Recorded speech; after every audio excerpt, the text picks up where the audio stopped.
અમદાવાદ શહેરમાં કાળઝાળ ગરમીથી લોકો ત્રાહિમામ પોકારી ઉઠ્યા છે અને છેલ્લા 3 દિવસથી અમદાવાદ શહેરનું જે તાપમાન છે તે 43 ડિગ્રી સુધી પહોંચ્યું છે। ત્યારે આ કાળઝાળ ગરમીથી બચવા માટે લોકો નેચરલ જ્યુસ હોય કે મિલ્કશેક હોય કે પછી ફાલુદા, આ સિવાય કોલ્ડ કોફી તેમજ લસ્સીનો જે સહારો છે તે લેતા હોય છે। ખાસ કરીને જે રીતે અસહ્ય ગરમી પડી રહી છે તેનાથી બચવા માટે લોકો અલગ અલગ જે નુસ્ખાઓ છે તે અજમાવતા હોય છે। ખાસ કરીને પ્રશાસન દ્વારા પણ એવી સૂચના પણ આપવામાં આવી છે કે શક્ય હોય તો બપોરના 12 વાગ્યાથી 4 વાગ્યા સુધી ઘરની બહાર નીકળવું નહીં, અને જો તમે ઘરની બહાર નીકળો તો તમે ચહેરા ઉપર દુપટ્ટો બાંધીને નીકળો અને સૌથી વધુ જે વિટામિન સીથી ભરપૂર એવા ફ્રૂટ જ્યુસનો સહારો લો। આપણી સાથે અહીંયા આગળ ફ્રૂટ જ્યુસના માલિક છે, તેમની સાથે વાત કરીશું।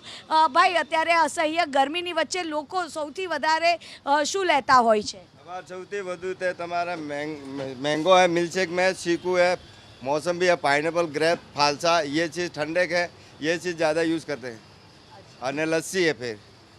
हाँ, લસ્સી એ સિવાય પણ જે નેચરલ જ્યુસ હોય છે તેનો સહારો લોકો સૌથી વધુ લેતા હોય છે। ખાસ કરીને ઘરની બહાર લોકો નીકળતા હોય છે ત્યારે આખું બોડીને કવર કરીને નીકળતા હોય છે। ભાઈ, તમે ગરમીથી બચવા માટે શું કરતા હોવ છો? અત્યારે અસહ્ય ગરમી છે ત્યારે જનરલી ઓફિસમાં કાં તો ઘરમાં રહેવાનું અને બને એટલું લિક્વિડ વધારે લેવાનું।